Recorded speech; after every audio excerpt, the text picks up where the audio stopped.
ඉතින් බෙමිලට මොකද කොලේ? මං ආපහු ඇඟ හරහා ගියා. බුදු අම්මේ ගිනියමයි ඉන්න බැරියෝ කිව්වා ජබුක් ගාලා පාලමෙන් පැන්න වතුරට. බලපන් ඉතින් ඔය බලපන් කරන වැඩ. හැබැයි ඔන්න ඉන් එහාට වෙච්ච දේවල් නම් මං එහෙම කරපු දෙයක් නෙමෙයි මිනිස්සුන්ගේ දුක සැප බලන්න ගිහිල්ලා වෙච්ච දේවල්. ඔබ මොකටද කුස්සි ගානේ රින්ගන්න ගියේ? කුස්සි ගානේ ගියාට මං කකුසි ගානේ ගියාය. බලපන් ඉතින් ඔය ඔබ කරන වැඩ හින්දා මට මේ ප්‍රශ්න වලට මුහුණ දී ගන්න බැරුව ඉන්නේ. ගෙදර මිනිස්සුත් මාව අවිශ්වාස කරනවා දැන්. ගුරු ඒක නෙමෙයි දැන් මට යමක් හොල්ලන්න ගස්සන්න පුළුවන්. මේ භූතයෝ ඔබට හොල්ලන්න ගස්සන්න ඕන නම් ඔබගේ යමක් හොල්ලගනින් ගස්සගනින්. ඔබ මේ අනුන්ගේව හොල්ලන්න ගස්සන්න කියලානේ මේ හැම ප්‍රශ්නයක්ම. ඕම් බලන්නකො ඉතින්. දැන් මට ඒ විදිහේ බලයක් ලැබුණාම සතුටු වෙන්න ඕන ගුරුනාන්සේ නේද? මොකද මගේ ස්වාමියා හැටියට ඔයා නේද ඒකේ පළ නෙලන්නේ? පළ නෙලනවා.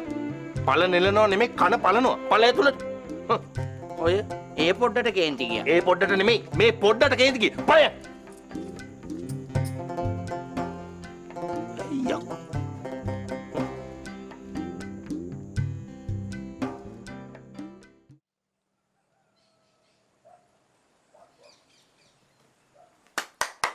ඔය බොය ටික පුතා නේද?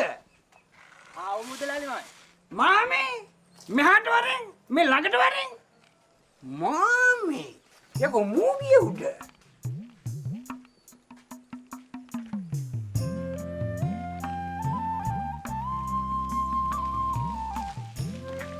යකෝ මූ කඩේටම ආවන්නේ. මේ ඔබ මීට පස්සේ තැන් වල අපේ දුව ගැන කරන කතාව නතර කරගනි. තේරුණාද? ඔය මන් නරක මිනිහා කියලා කියන්න එපා. මම හිතන්නේ මුදලාලිට කවුරු හරි බොරුවක් කියලා වගේ. නෑ අර මයුර ළමයාට උඹ ගහලා තියන්නේ මගේ දුව ගැන කියලා. එහෙම එකක් නෑ. කවුද මුදලාලිට කිව්වේ මයුරද? නෑ වෙන කෙනෙක් කිව්වේ. හැබැයි කියපු එක අහු වුණොත් ලද්දයක් ගැලවෙන්න ගහන්න කියපු බොරුවට. මොකද මට මුදලාලිගේ දුවත් එක්ක කිසිම සම්බන්ධයක් නෑ.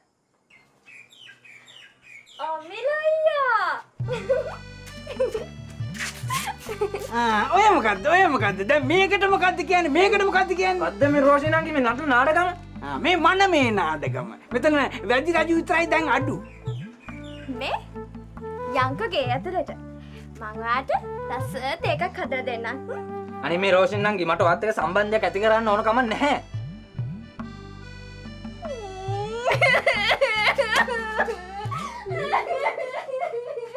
මොකද්ද ඔය තමස අපේ දුවට කරපු දේ?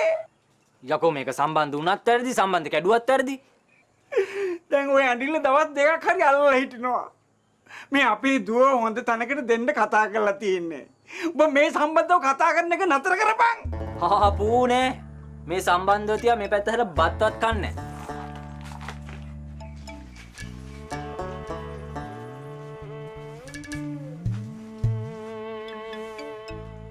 උනා වෙන පැත්තක හැරලා බත් හරිකයි. අපිට දැන් කැඳක් නැති වෙනවා.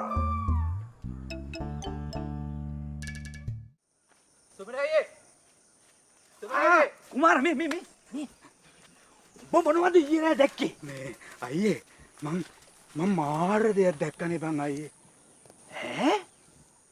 ඒ කියන්නේ ඔය භූතයෝ මල පෙරේතයෝ පන්සලට ඇවිල්ලා බය කරාද?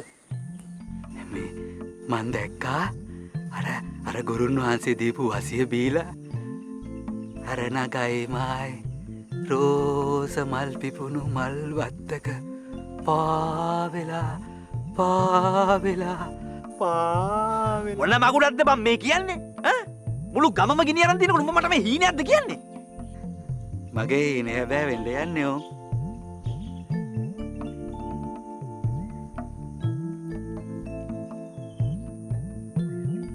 සල්ලි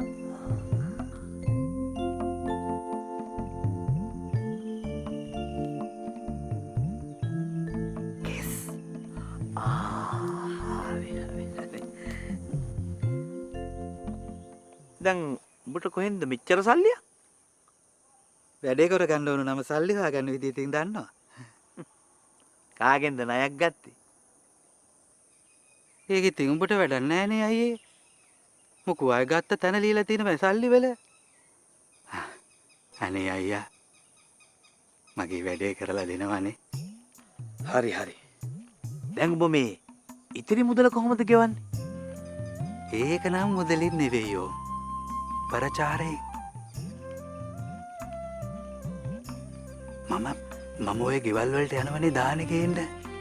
මම දෙනවා ගුරුන් වහන්සේ ගැන විස්තරයක් හිටු කියලා ගුරුන් වහන්සේ හොයාගෙන එන විදිහට.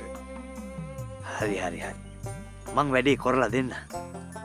මේ ගුරුන් වහන්සේට ඕනේ නෑ. මටවත් කියාන් කවුද අවාසනාවන්ත කෙල්ල කියලා. අවාසනාවන්ත? වාසනාවන්ත. වාසනාවන්ත වෙන්නේ කොහොමද බං? වාසනාවන්ත නම් ඒකි උඹත් එක්ක කැමැත්තෙන් එනවනේ.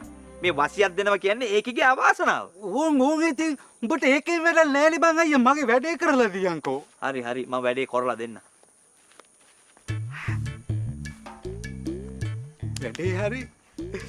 වැඩේ හරි.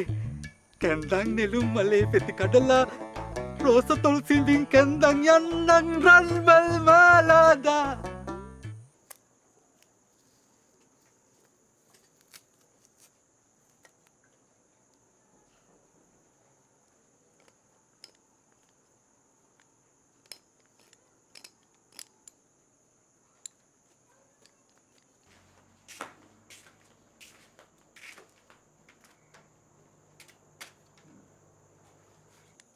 ඇකෙල්ලේ හැබැයිද බම් මේ ගමේ කොල්ලෝ දෙන්නේ ගහගත්තයි කියන්නේ මේ කෙල්ලෙක්ගේ හුටපටයකට.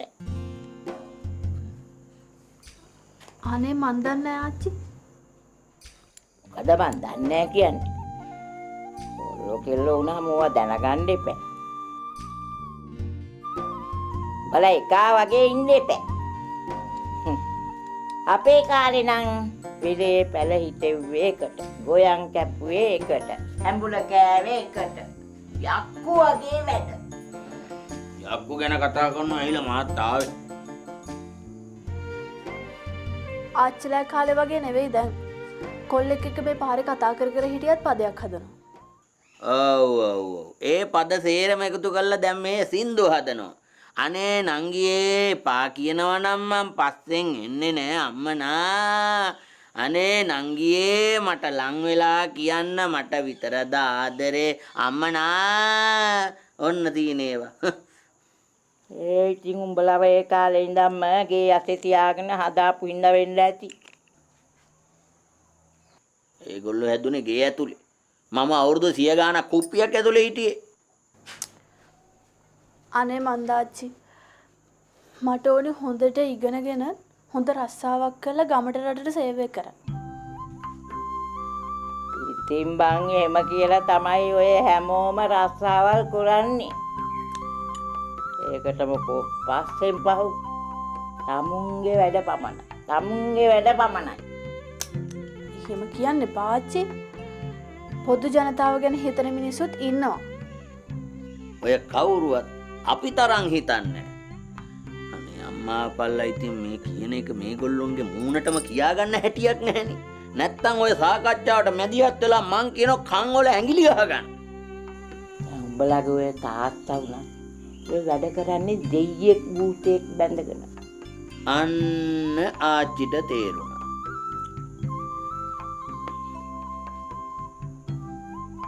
හිටපල්ලකෝ තව ටික දොහකින් මම මේ පවුලේ සමාජිකයෙක් වෙනවා.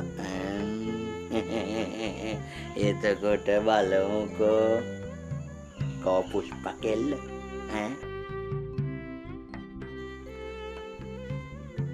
ඔව් ඉතින් ඔය වැඩ කරන අය කොහොමද එහෙමනේ. කොහොම හරි කමක් නැහැ ආච්චි. මිනිස්සුන්ට හොඳක් වෙනවා නම් එච්චරයිනේ. මම යනවා පාඩම් කරන්න.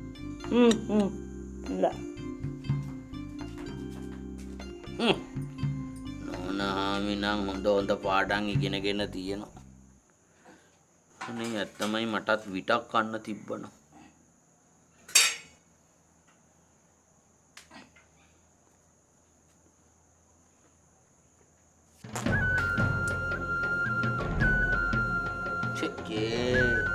ඇඟ හරහත් කියලා ගියා.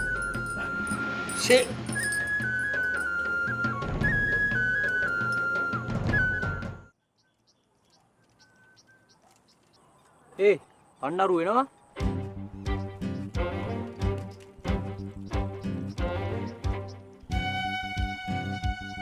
මේ උඩ පාඩු යන්න දීපන්. ප්‍රශ්න ඕනේ නෑ අයි. ඔව් ඔව් නැත්නම් අවසානට හිර කුඩු ගන්න ගිහින් නවතින්න වෙන්නේ. මයුර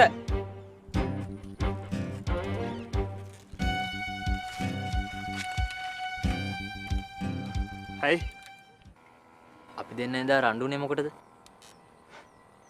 හයි දැන් ඔබට ඒකව මතක නැද්ද? නෑ අමතක නෙමෙයි. මට පටලැවිලා තියෙන්නේ. උඹ නෙළුම් නංගිගේ යාළුවට කියලා තිබ්බේ නංගිව යාළු කරලා දෙන්න කියලානේ. අන්න දැක්කනේ මචං. එතන මුදලාලිගේ දුව ගැන කතාවක්වත් උන්නේ නෑනේ. ඇයි දැන් මුදලාලිගේ දුව මොකද කියලා තියන්නේ? බලහංකෝ. ඒකෙල්ල මගේ ඇඟේ එල්ලෙන්න හදන්නේ.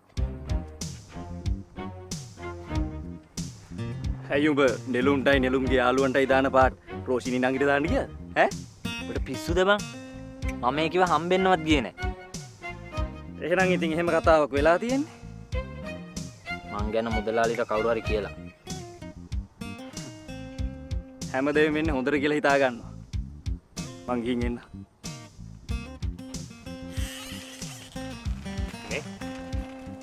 මයුරයා කියන කතාවත් හරි බං. කෙල්ල උඹට කැමති නම් උඹ මීට කෙල්ලට හේතු යක්. නේ? ඔව් පිස්සු දෙයක්ෝ. සල්ලි තිබ්බ පළින සිංහේ ජිරාෆ් කෙනෙක්ව බඳිනවද? අනික මුදලාලි හාමිනේ මට කැමතිත් නෑ. මේකිනේ මැරෙන්න හදන්නේ. අන්න බලපන් මචං. අපිට ඔය පින නෑනේ. පළෑදිරකට තමයි ගල්ලා දෙන්නේ. ඇයි? දැන් මුට පළ දාලා තියෙන්නේ.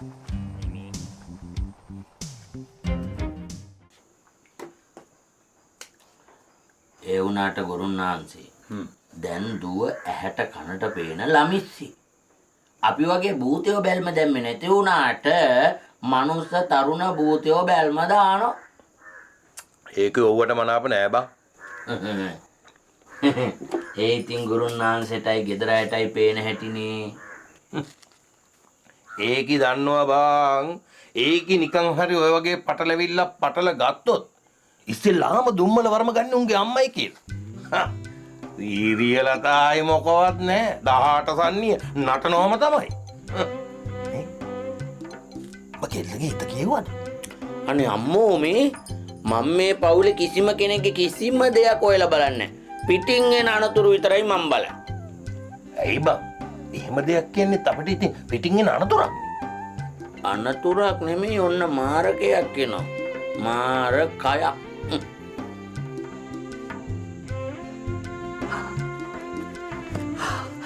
ඔන්න ගුරුනාන්සේ මම වැඩක් අරගෙන ආවා. වැඩක්? කොබන් කවුරුවත් නැහැ. නෑ නෑ වැඩේට ඕන කරන කලමනායි සල්ලි මට දීලා කිව්වා ගුරුනාන්සේට කියලා වැඩේ කරගෙන ඉන්න කියලා. සල්ලි? ඔව්. මොකද්ද වැඩි? වශියා. සුමනියෝ මම බොට කියලා තියෙනවා මම ඔය වගේ වැඩ කරන්නේ නැහැ කියලා. මට ඕවා කරන්න බෑ. මොන පව්කාර වැඩද ඕව? ඒ වුණාට මේ වෙලාවේ අපිට වෙන වැඩක් නෑනේ. වෙන වැඩක් නැති වුණාට දාන්නේ. අනේ මන් දන්නේ බං. සල්ලිත් ඕන කරන වෙලාව තමයි. වසී කාටද ඔය වසී? ගුරුනාන්සේ කාටවත් කියන්න එපා. අපේ කුමාරයාට. කුමාරයා කියලා කිව්වේ පන්සලේ කුමාරයාට? අන්න හරි. මේ කෙස් අම්මපා මේකව එල්ලන්න එපා. යකෝ මේ කරන නවනින්ගිලා වැඩවලින් පන්සලත් සවුත් වෙනවනේ. ඔව් නේ මමත් ඌට හොඳටම දෙහි කැපුවා. කොහෙද මූ කිව්වනේ වැඩේ කරලා දුන්නේ නැත්තම් වැවේ පයින්නවා කියලා. පවුනේ. අහිංසක ජීවිතයක් නේ. මේ දියකෝ. දැන් එතකොට මේ කාවදෝකට ඔය වශී කරගන්න ඕනේ කියලා කිය. අනේ ඒක නම් ඌ මට කිව්වේ නෑ. සුමනියෝ ඔය නොකියන දේවල් දැනගන්න කෙරේමයක් මංගාව තියෙනවා. ඕම් බලහන්කෝ.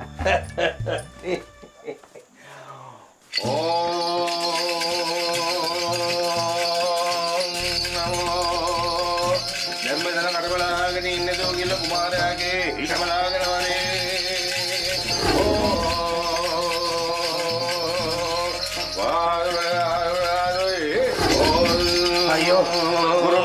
දුව මේ මං ඉවරයි. ඇයි? ඇයි? ඈ? නෑ. බට නෙමෙයි. ඇයි ගුරුනාන්සේ මට ඒව කරන්නේ? කුමාරිනේ පන්සලේ නේද? පන්සලට ගියාම මාව පිච්චෙනව නේද? මං භූතයෙක් නේද? හරි. ඌට ඕන දෙයක් ඌ කරගත්තා. හැබැයි සුමනියෝ ඔන්න බාන් වැඩේ ඉවර කරන්න නම් තව බර ගාණක් යයි හොඳේ. ගුරුන්නාන්සේ ඌ කිව්වා ඉතිරි මුදලට ගම වටේම ගිහිල්ලා ගුරුන්නාන්සේ ගැන ප්‍රචාරයක් කරන්නම් කියලා. ඒකත් නරක නෑ. අපි උගේ වැඩේ කරලා දෙමු.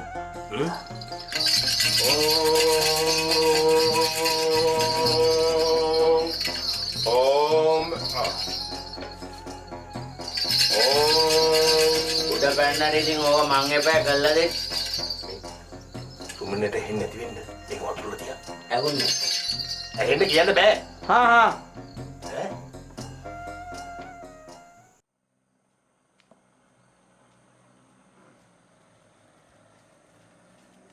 හරිනේ මං කිව්වා. ඒකනේ අන්න කෙල්ල මෙට්ට කකා අඬනවා. පිට්ට කකා.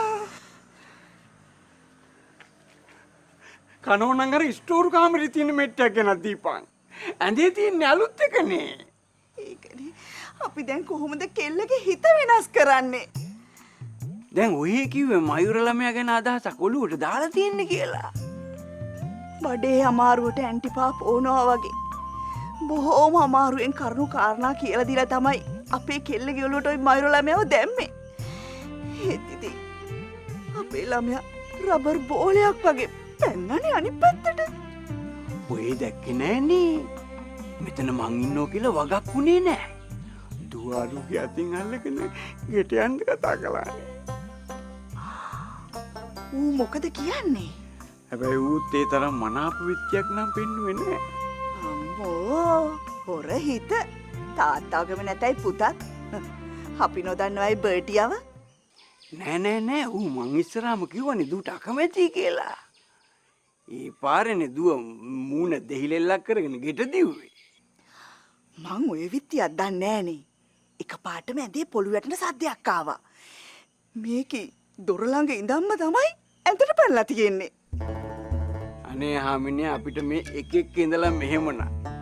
දරුවෝ 4-5 දෙනෙක් ඉන්න පවුල් වල එවුන් කොහොම ඉන්නවද මන්දා. අන්න ඒකනේ. කතාවට කියනවනේ දෙයියෝ බයිසිකලේ දුන්නට බ්‍රේක් දීලා නෑ කියලා. අපිත් ඉතින් ඔහේ කඩාගෙන බිඳගෙන යනවා. කෝකටත් සැරින් සැරේ කාමරේට ගිහිල්ලා බලන්න. හිතේ ආවේගෙට දුව මොනාරි කරගත්තොත් එහෙම මොනවා කරන්නද? මෙට්ටේ කෑවනම් දැන් ඇඳ කනවා ඇති. ඇඳ කනවා. ශිකේ. අපේ මාමට කියලා වත්තෙන් කපලා ඉරලා හදාගත්ත තේක් ඇඳ. කටක් කරලා කියන්න පුළුවන් දුව කෑවා කියලා.